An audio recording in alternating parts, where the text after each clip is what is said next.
Hello dear students, welcome back. एक और नए चैप्टर स्टार्ट करने जा रहे हैं, प्रोकैरियोट्स। चैप्टर नंबर 6 जो है इसके अंदर हम पढ़ेंगे प्रोकैरियोट्स, और ज़्यादातर ये जो चैप्टर डिटेल के अंदर होगा बैक्टीरिया के ऊपर होगा। बैक्टीरिया के अंदर इसके अंदर ओवरऑल लेक्चर्स को हम कवर करेंगे। चलिए स्टार्ट करते हैं, इंट्रोडक्शन करते हैं इस चैप्टर का। यहाँ पर देखें, हमारे पास सिंपली आपको याद रखना है कि अर्थ के ऊपर जो ऑर्गेनिज्म है वो दो तरह के होते हैं, या वो यूकैरियोटिक होते हैं या वो प्रोकैरियोटिक होते हैं। अभी आप कुछ बेसिक क्लासेस के अंदर पढ़ चुके हैं कि यूकैरियोटिक हम उन जानदारों को कहते हैं जिनके पास कंप्लीट न्यूक्लियस मौजूद हो और मेम्ब्रेन बाउंडेड ऑर्गेनेल्स हो, और प्रोकैरियोटिक वो होते हैं जिनके पास मेम्ब्रेन बाउंडेड ऑर्गेनेल्स एब्सेंट हो या इनकम्प्लीट न्यूक्लियस हो। उनको हम क्या कहते हैं?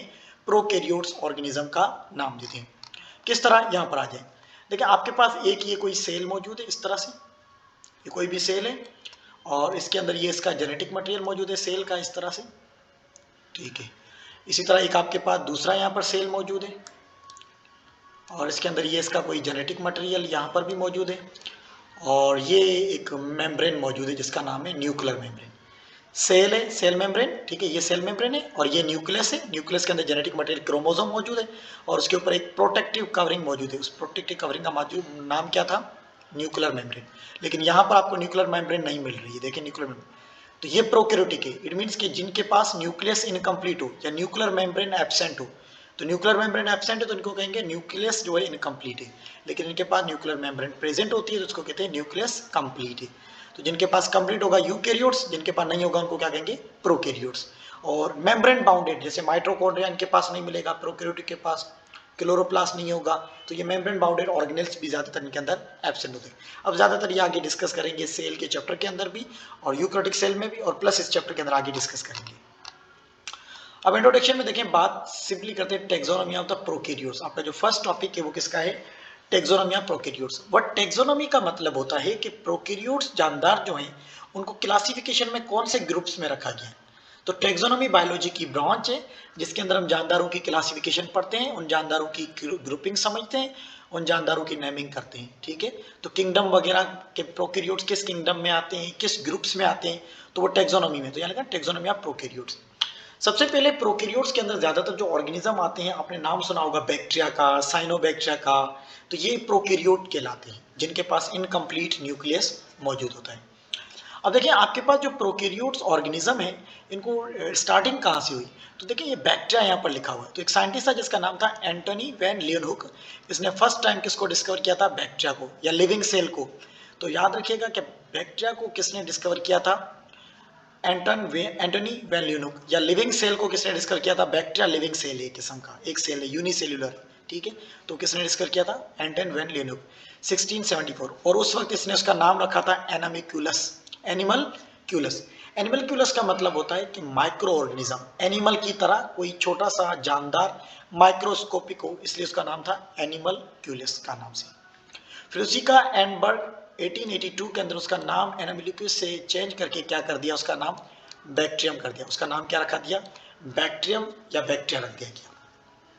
अब ये तो हो गई इसकी कुछ इंट्रोडक्शन। तो प्रोकैरियोट्स याद रखिएगा उन जानदार को कहा जाता है जिनके पास इनकम्प्लीट न्यूक्लियस हो और मेम्ब्रेन बाउंडेड ऑर्गेनेल्स एब्सेंट हो। अब जो स्टार्टिंग के अंदर जो अभी हमारे पास मॉडर्न जो किंगडम है वो 5 किंगडम है, ठीक है, जिनको आगे हम डिस्कस करेंगे। फिर एक साइंटिस्ट था जिसने कार्ल वूस के नाम से, इसका नाम था 1990, इसने डोमेन सिस्टम बनाया। अभी जो मॉडर्न सिस्टम जो चल रहा है ना, उसमें 5 किंगडम चल रहे हैं, और डोमेन जो चल रहे हैं वो कितने चल रहे हैं? 3। डोमेन किसको कहते हैं? किंगडम से भी बड़े होते हैं। किंगडम एक बड़ा यूनिट है, और किंगडम से भी बड़े जो होते हैं उसको क्या कहते हैं? डोमेन। क्लासिफिकेशन का यूनिट है डोमेन, भी एक लार्ज यूनिट है।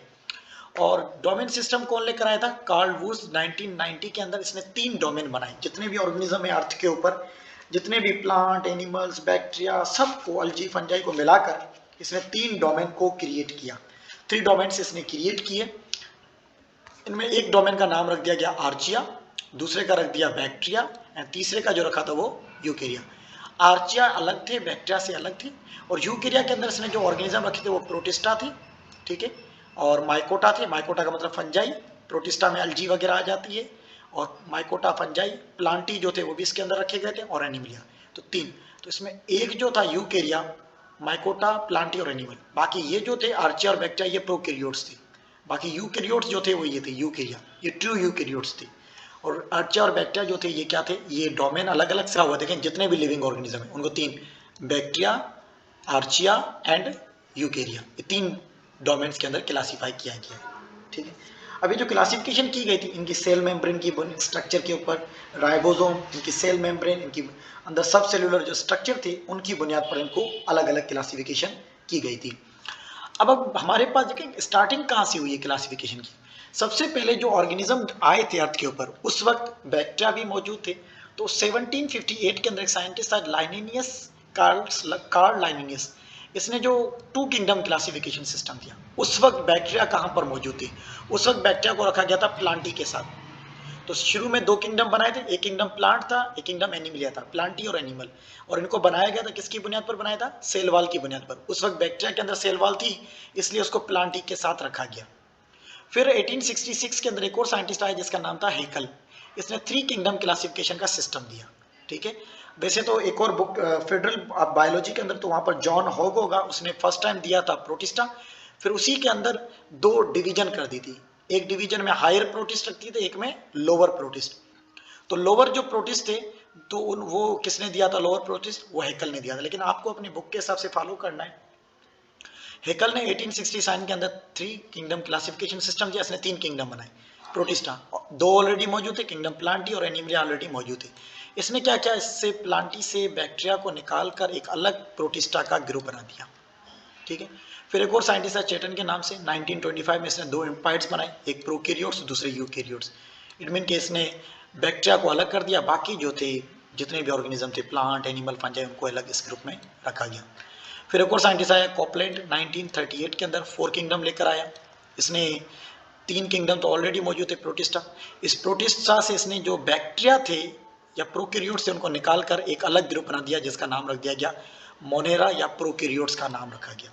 बाकी इसके अंदर लोअर प्रोटिस्ट, हायर प्रोटिस्ट इसमें भी थे, प्रोटिस्टा के अंदर उसमें थे, फंजाई थी, अल्जी थी, वो अभी तक इसके अंदर मौजूद थी। ठीक है, या प्रोटोजोआ भी थे।